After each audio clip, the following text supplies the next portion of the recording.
Continuing coverage of the ongoing legal fight between poultry companies in the state of Oklahoma. Here's a quick recap of what has happened in the last month. Federal judge in Tulsa ruled against the poultry companies, said they knew their growers were using fertilizer that polluted the Illinois River watershed. Judge ruled the companies must pay penalties, commit to cleaning up the watershed, and then fund a team to oversee it. Farmers, though, are worried after that ruling, since Tyson Foods says it would likely not renew contracts with growers within the watershed. And tonight, some of those farmers met with Oklahoma state leaders in Westville to talk about this long-running lawsuit. 5 News reporter Laura Castleman tells us what both sides had to say. Oklahoma farmers are worried about a lawsuit that's been ongoing for over 20 years, one that focuses on water contamination in the Illinois River watershed. Oklahoma Attorney General Gentner Drummond is negotiating a settlement in this lawsuit. He went to Westville Thursday to speak with the people who will be directly affected. I'm not quitting. I'm not dismissing. I'm going to find a path that's fair and reasonable to make sure these people continue to have family farms.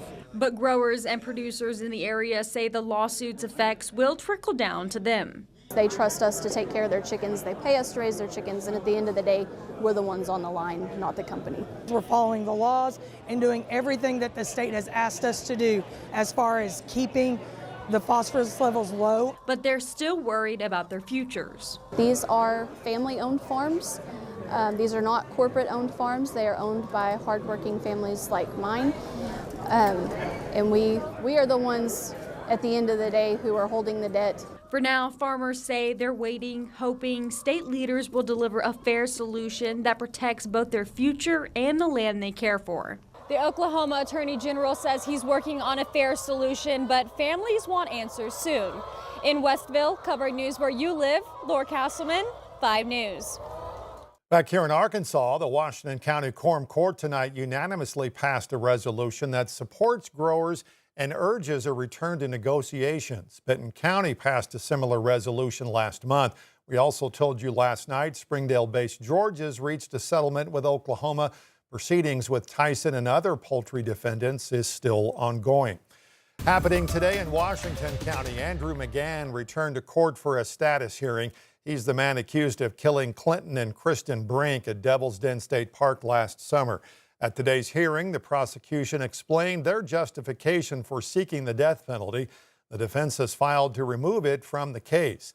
Prosecution also said discovery is almost complete. That's when both sides of the case share what evidence they have with the other side.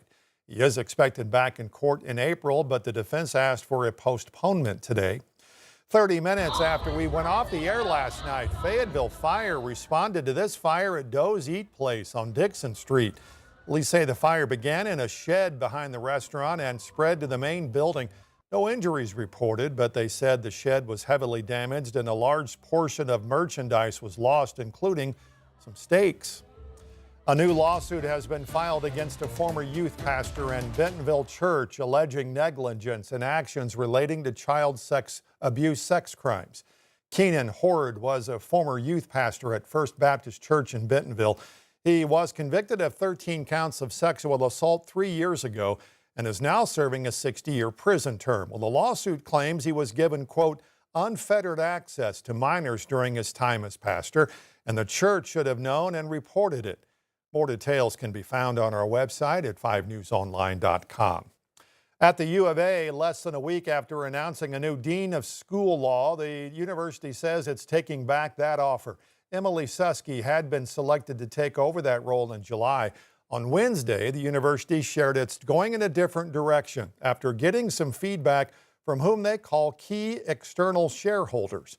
Well, now 2 state lawmakers and the ACLU say that action was politically motivated, pointing to Susky's signing of a legal brief involving transgender athletes. Me and several of my colleagues are certainly going to press the school for a public conversation, see if they can't provide some context, because without any more explanation from the school, we're led to come up with our own ideas about why this happened. I don't recall such an offer being rescinded in the past, so this feels a little bit unprecedented. A spokesman for Governor Sarah Huckabee Sanders also weighing in, saying the governor appreciates the university for what she called a common sense decision. We reached out to the university for comment, but did not hear back. New data shows Oklahoma inmates are serving longer sentences these days. A large increase is being seen from older populations who advocates say cost taxpayers a lot more.